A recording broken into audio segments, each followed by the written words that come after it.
Psalm 23. She who birthed the earth is my shepherd, I shall not want. In green pastures she makes me lie down. Beside still waters she leads me. My soul she restores. She leads me in right paths for her name's sake. Yea, even though I walk through the shadow valley death, I do not fear evil, for you are with me. Your rod and your staff, they comfort me. You prepare before me a table in the presence of my enemies. You anoint my head with oil, my cup overflows. Only goodness and loving kindness shall follow me all the days of my life, and I shall dwell in the house of she who is faithful for days without end. Sorry about that. Okay, 1 Kings 19 through 21. Now Elijah set out from the wilderness and found Elisha, son of Shaphat, and he was plowing. There were 12 yoke of oxen ahead of him, and he was with the 12th. And Elijah passed by Elisha and threw his mantle over him. And Elisha left the oxen and ran after Elijah and said, "Let me kiss my mother and my father, and then I will follow you." Then Elijah said to him, "Go back, for what have I done to you?" And Elisha turned back from following after Elijah and took the yoke of oxen and slaughtered them. Then with the equipment from the oxen, Elisha boiled their flesh and gave it to the women, children, and men around him, and they ate. And then Elisha set out and followed Elijah and ministered to him. And from Mark chapter 8, verses 27 through 38. Now Jesus went with his disciples to the villages of Caesarea Philippi, and on the way he asked his disciples, "Who do people say that I am?" And they answered, saying, "John the Baptizer, and others Elijah, and still others one of the prophets." And he asked them, "But who do you all say that I am?" Peter answered him, "You are the Messiah." And he warned them so that they would tell no one about him. Then Jesus began to teach them that the Son of Woman must undergo great suffering and be rejected by the elders, the chief priests, and the scholars, and be killed, and after 3 days rise again. And he boldly said this thing. Then Peter took him aside and began to rebuke him. But turning and looking at his disciples, Jesus rebuked Peter and he said, "Get behind me, Satan, because the mind is not on that which is God's, rather on that which is mortal." And Jesus called the crowd along with his disciples and said to those women and men, If any want to follow after me, let them deny themselves and take up their cross and follow me. For the one who wants to save their life will lose it, and the one who loses their life for my sake and for the sake of the gospel will save it. For what will it profit a person to gain the whole world and lose their life? What then can a human being give in return for their life? Indeed, the one who is ashamed of me and of my words in this unfaithful and sinful generation, the Son of Woman will also be ashamed of that one when he comes in his glory, in the glory of his Father with the holy angels.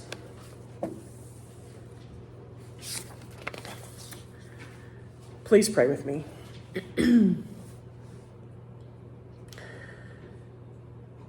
Faithful God, birthing God, we are grateful for the purpose that can come from our discipleship. Lead us toward the way that we should live. Show us your way. When the path is difficult, it can be hard to choose to be faithful. Yet we are grateful for showing us a purpose beyond survival. We are grateful that your ways lead to life and lead us away from death. Open our eyes to understand that we can each play a part in the way that salvation is shared among all your people. Help us to choose well and take our faith seriously. Help us to understand that following Jesus sometimes means risking safety and perhaps even life in the here and now and in the future.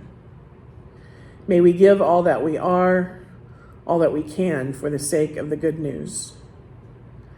May the words of my mouth and the meditations of our hearts be acceptable in your sight, O God, our rock and our Redeemer. Amen.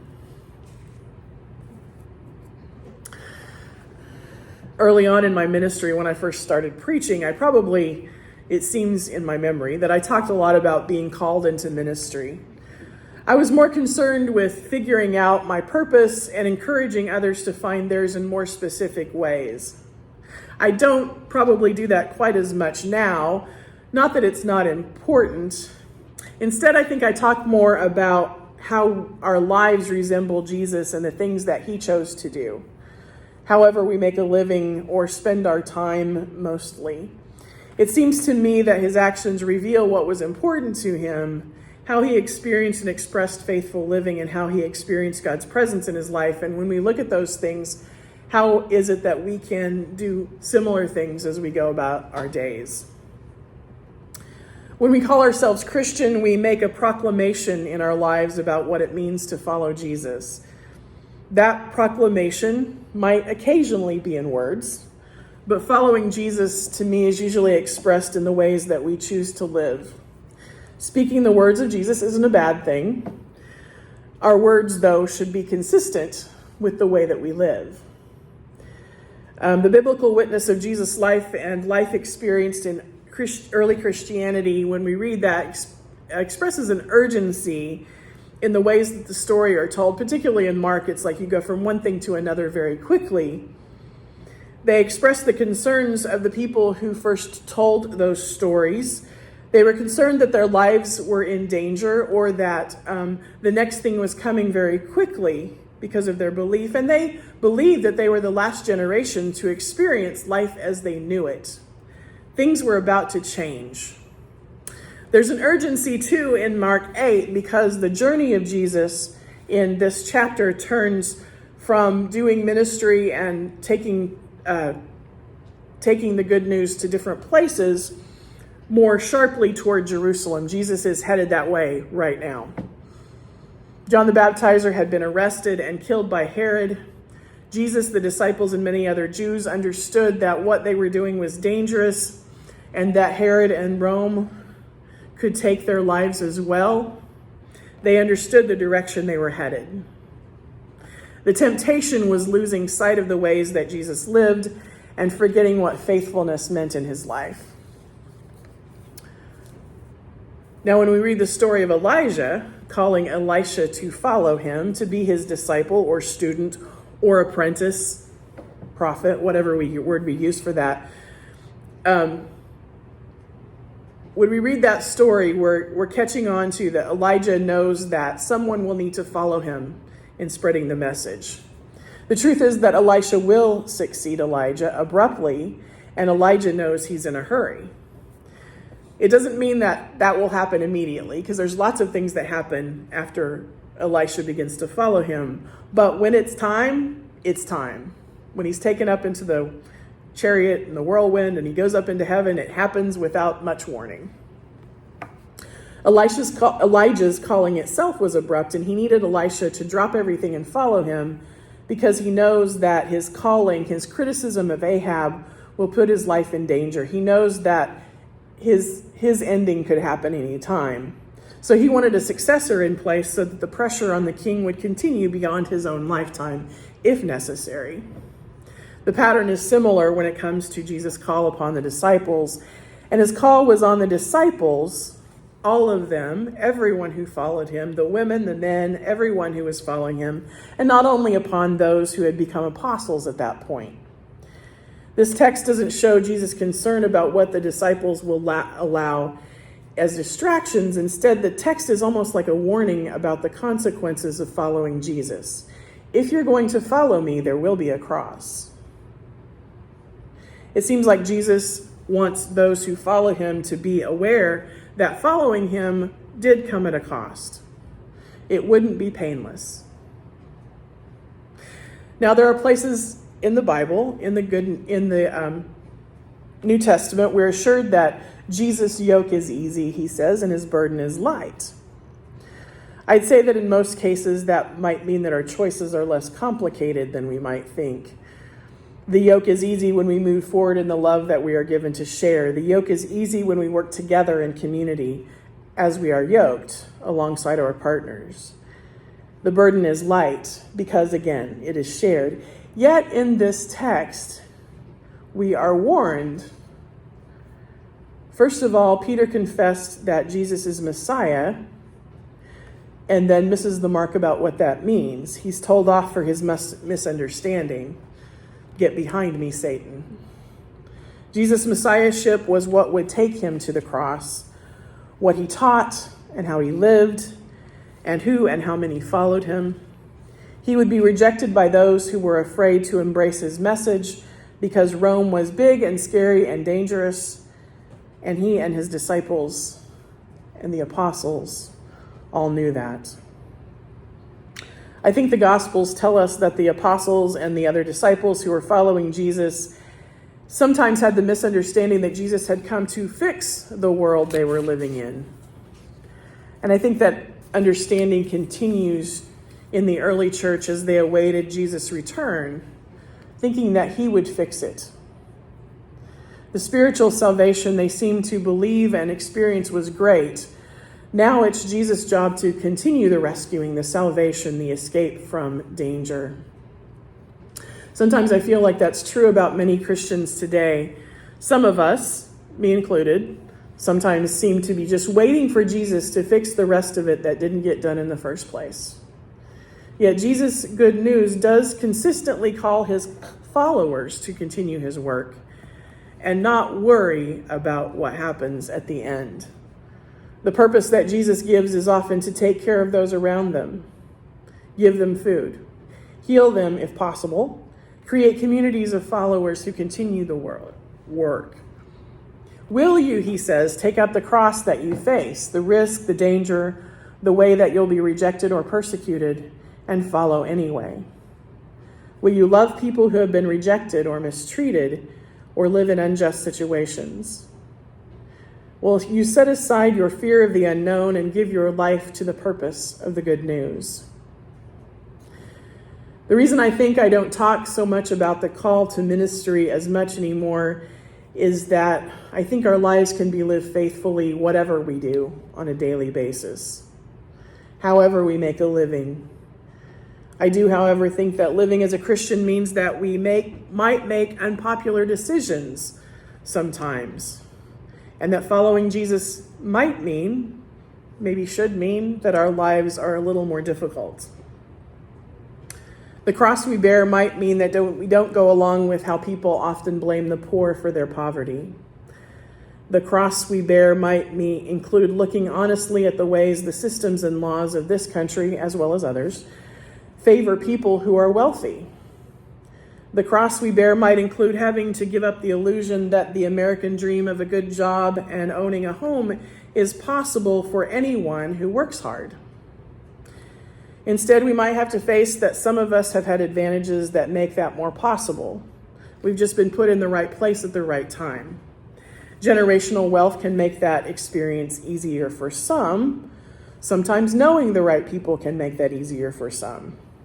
Inheriting land or money can put some people's lives several steps ahead of others, steps that may never be evened out.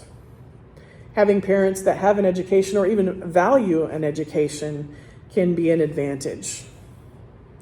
I talked last week about how my parents raised cattle and had a large garden. Even though I grew up in a small town in a rural area, not all of the kids my age had that same advantage. Sometimes knowing how to grow a garden wasn't learned in some families, and it wasn't passed down. And to raise cattle did mean you had to start out with a certain level of wealth. You had to have the land and the means to purchase the calves in the first place. We might not always consider how much more expensive it is to live without those kinds of resources. Or you might know. While those advantages do require work, they also require investment, something to start with, at least for a while. Some families, as I said, have advantages that come from traditions of learning, at least valuing learning. Reading books that help understand the world around them, both good and bad, the easy and the difficult, honestly and clearly. While many families, many parents want their children to do better than themselves, it's not always easy to know how that's done if you don't have the right experiences and connections. And saying those things out loud, saying everybody doesn't start from the same place, can set you apart from the beliefs of friends or neighbors or family. While our differences might not exactly be a cross that leads to crucifixion, our differences, if they are significant enough, can be painful. They can bring pain between family members and among people we know well and call friends. I do believe that we're called to follow Jesus, to make choices the way that he would. We are called to feed the hungry and to speak up about the ways in which our world does not fairly distribute food among all its people.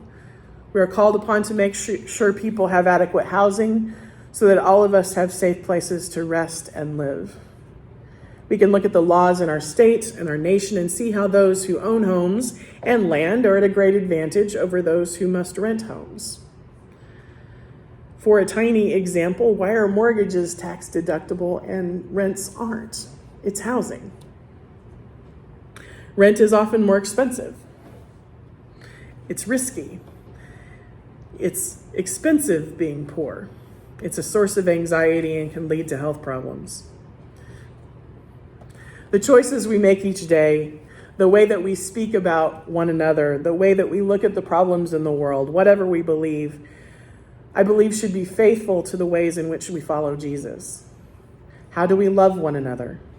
How do we seek out ways of caring for one another? How do we value the world God has created? How do we love those we know and those we will never know and those we don't necessarily like every day? May we seek to follow Jesus more closely and reflect the ways in which he revealed God's glory in our lives. To that glory of our God, our Creator, our Redeemer, our friend and example, our hope. Amen.